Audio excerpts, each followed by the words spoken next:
selamat pagi. Gimana kabarnya? Ya, baik. Saya izin share screen ya.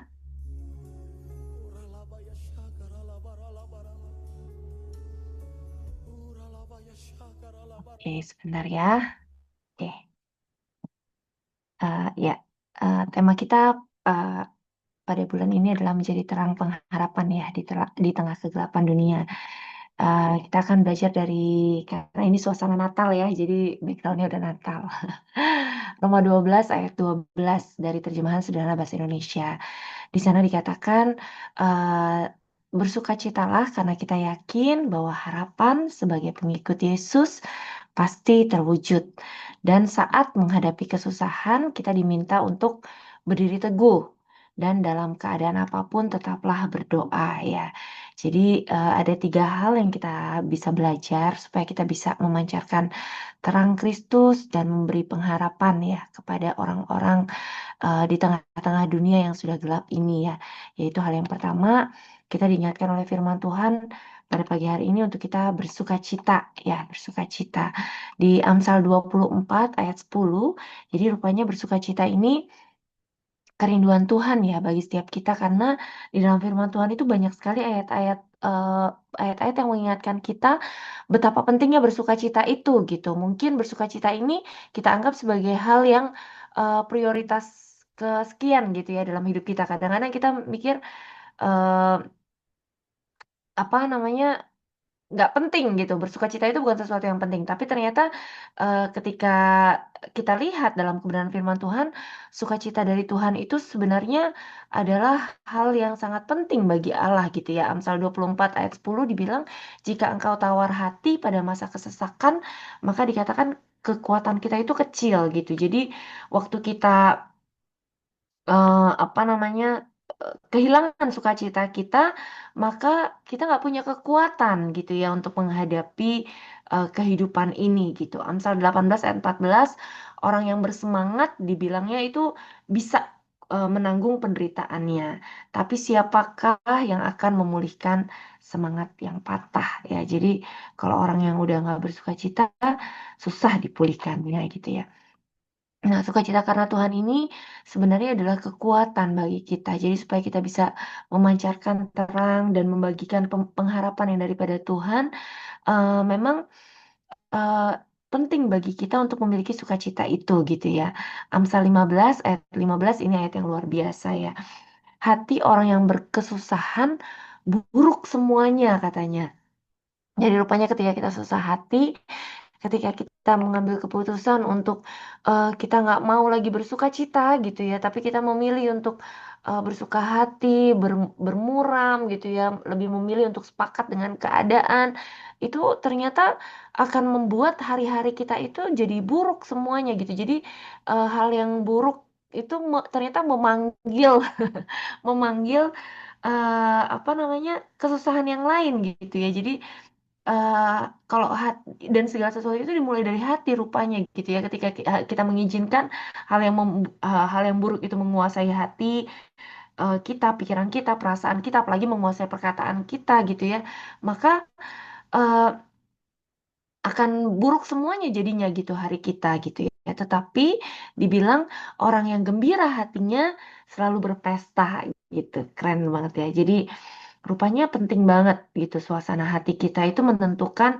apa yang akan terjadi di dalam kehidupan kita. Dalam Nehemia 8 ayat yang ke-10 dalam terjemahan The Message itu dikatakan the joy of God is your strength gitu. Jadi kalau kita pengen punya kekuatan untuk melalui gunung dan lembah dalam hidup kita, kita mau punya kekuatan untuk bisa menari di atas badai, bisa melampaui segala persoalan, segala hambatan yang mungkin harus kita hadapi di dalam kehidupan ini.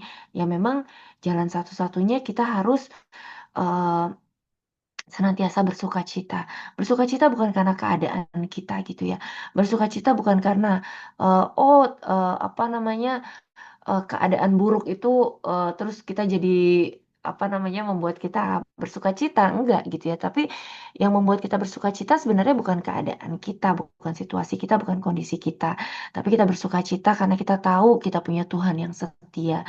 Kita tahu kita punya Tuhan yang tidak pernah ingkar akan janji-janjinya. Kita tahu kita punya Tuhan yang sanggup untuk memulihkan keadaan kita. Kita tahu bahwa segala sesuatu bekerja bersama untuk mendatangkan kebaikan pada akhirnya. Kita tahu bahwa yang jahat boleh merekarkan kejahatan dalam hidup kita, namun Tuhan sanggup untuk mengubahkannya, untuk mendatangkan kebaikan pada akhirnya gitu ya. Kita tahu bahwa eh, di atas segala-galanya Tuhan itu punya rancangan damai sejahtera gitu ya, untuk memberikan kepada kita rancangan hari depan yang penuh dengan pengharapan. Jadi mari pada pagi hari ini kita mau sama-sama belajar untuk kita bisa membiarkan ya terang Kristus senantiasa memancar dalam kehidupan kita, apapun keadaan kita, apapun kondisi kita, jangan biarkan kita eh, terkonsum ya, jangan biarkan kita termakan oleh keadaan, oleh situasi, oleh kondisi gitu. Tetapi biarlah kita boleh tetap memiliki sukacita yang daripada Tuhan, karena sukacita yang daripada Tuhan itulah kekuatan kita gitu ya. Kemarin ada salah seorang hamba Tuhan yang sudah eh, berpuluh-puluh tahun yang melayani Tuhan ya. Dia chat gitu, dia ngobrol-ngobrol, dia tanya, Bu gimana ya? Saya tuh kecewa banget sama sama-sama pelayan Tuhan gitu. Jadi kecewa banget karena saya sempat salah ngomong sedikit dan ternyata kontak saya segala macam tuh sudah diblok sama beliau gitu. Karena hanya karena saya salah ngomong sedikit. Padahal dulu saya apa kayak ngefans banget sama orang itu. Eh, saya seneng banget lah sama orang itu gitu. Tetapi ternyata hanya karena satu kesalahan kecil gitu, ternyata itu bisa apa namanya merusak semuanya dan hari ini saya sangat sangat kecewa gitu dan akhirnya mengganggu gitu pelayanan gitu. Dan eh, pada saat beliau ngechat gitu ya, saya juga sebenarnya, aduh gimana ya gitu, karena orang yang sudah pahit hatinya gitu kan agak susah juga ya gitu, agak susah ketika kita bilang oh ampuni aja gitu. Kadang mungkin orang bisa merasa ya mudah, eh, kamu sih mudah bicara untuk mengampuni, karena kamu nggak ada di posisi itu gitu ya. Nah, tiba-tiba tuh Tuhan ingatin sama satu ayat bahwa perjuangan kita itu sekarang ini bukan melawan darah dan daging gitu, tetapi melawan penguasa-penguasa di udara gitu. Jadi sebenarnya sesama kita, orang-orang yang ada di sekeliling kita itu bukan musuh kita gitu. Jadi manusia sesama ciptaan Tuhan itu sebenarnya bukan objek yang harusnya kita benci, yang harusnya kita musuhi gitu. Karena perjuangan kita hari-hari ini memang bukan melawan darah dan daging, tetapi Firman Tuhan udah ingetin kita gitu bahwa perjuangan kita itu melawan penguasa-penguasa di udara, melawan kuasa-kuasa kegelapan. Jadi jangan sampai dalam hidup ini kita berperang melawan musuh yang salah dan pada akhirnya mencuri sukacita kita gitu. Padahal sebenarnya orang yang kita benci itu mereka juga adalah korban dari tipu muslihat dari penguasa-penguasa di udara itu gitu. Jadi untuk apa gitu kita menghabiskan energi, menghabiskan waktu, menghilangkan sukacita kita dalam hidup gitu ya. Eh, hanya karena kitanya pun sebenarnya sedang apa namanya sedang salah mengerti gitu ya, kita pikir dia musuh kita padahal sebenarnya kita tidak sedang berperang melawan darah dan daging, dan demikian juga sebaliknya sesama kita itu juga sedang mengalami tipu muslihat dari si jahat, makanya sampai eh, terjadi hal-hal seperti itu gitu ya. Jadi dan ketika apa kebenaran firman itu dibagikan ternyata beliau apa namanya merasa sangat bersyukur gitu. Beliau bilang, wah saya nggak pernah kepikiran gitu, saya nggak pernah kepikiran dengan hal ini dan saya nggak sadar ternyata saya selama ini sedang ditipu muslihat gitu oleh si jahat. Saya lega bu, saya lega banget dan terima kasih gitu. Dan beliau bisa kembali bersuka cita dan beliau bisa, eh, saya selama ini saya sampai lupa kebaikan Tuhan gitu karena saya terlalu fokus pada hal itu gitu.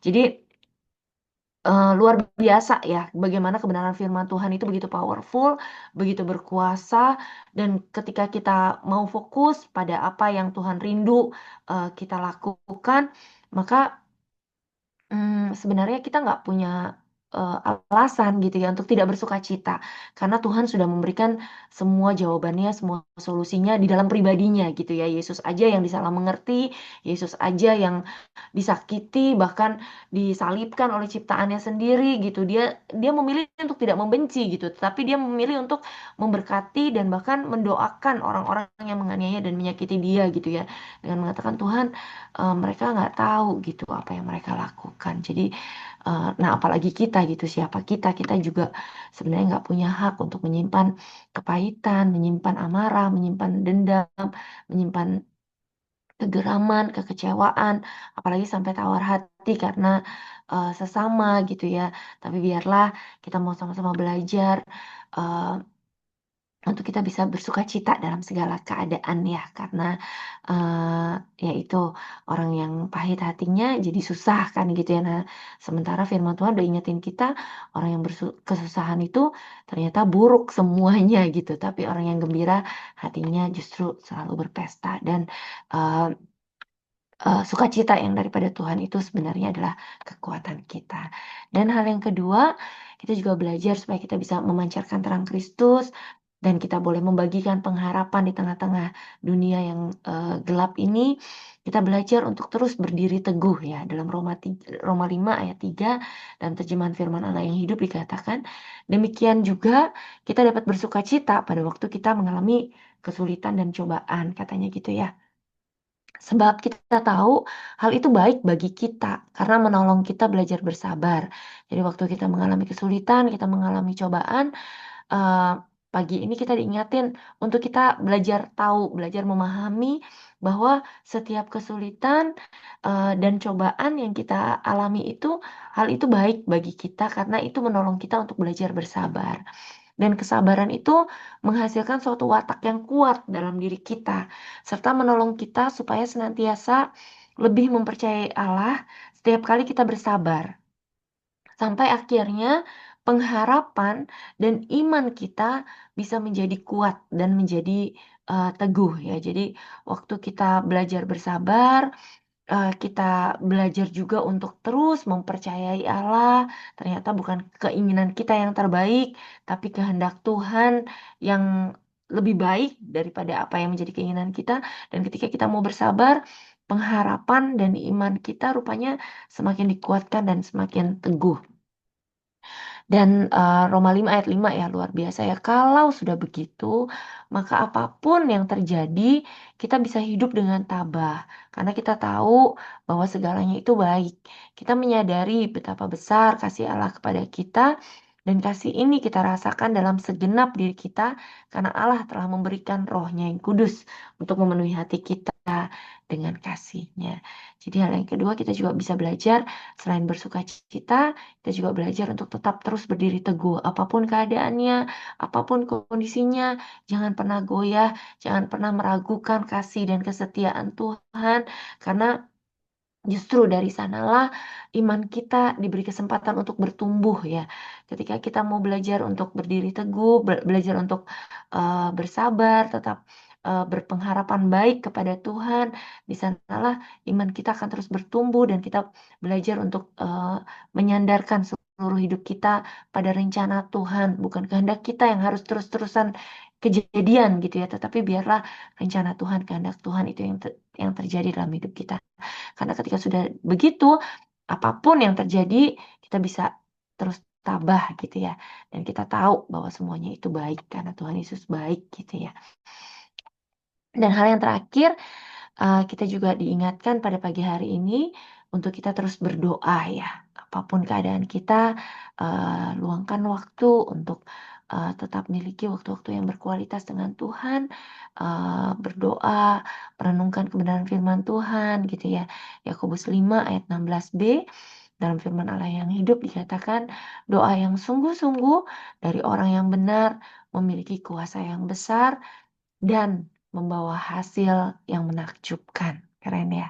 Jadi ketika kita mau bersungguh-sungguh berdoa, saat kita menyadari kedudukan kita sebagai orang yang benar, the messenger of Christ, pribadi-pribadi yang diperkenan oleh Tuhan, pribadi-pribadi yang sudah dibenarkan oleh Tuhan, kita adalah pembawa pesan kabar baik, pemberita Injil Kerajaan Sorga gitu ya.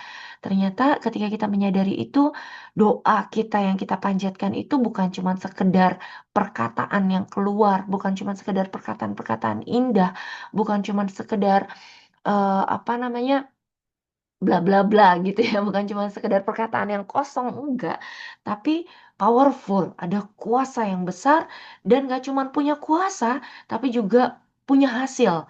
Hasilnya itu nggak cuma biasa-biasa, hasilnya itu hasil yang sungguh-sungguh menakjubkan gitu ya. Dalam terjemahan sederhana Indonesia dikatakan, doa orang benar sangat berkuasa dan besar pengaruhnya. Jadi ada 3 hal yang kita belajar dari Roma 12 ayat 12 untuk kita bisa menjadi terang, pengharapan di tengah kegelapan dunia ini. Kita diminta oleh Tuhan, diingatkan oleh Tuhan untuk apapun keadaan kita, tetaplah bersuka cita, tetap berdiri dengan teguh, sabar gitu ya, tetap berharap kepada Tuhan, dan apapun yang terjadi, unshakable ya, tetap eh, em, percaya bahwa rencana Tuhan itu yang terbaik, dan yang terakhir, teruslah berdoa. Sekian, Tuhan Yesus memberkati kita semua.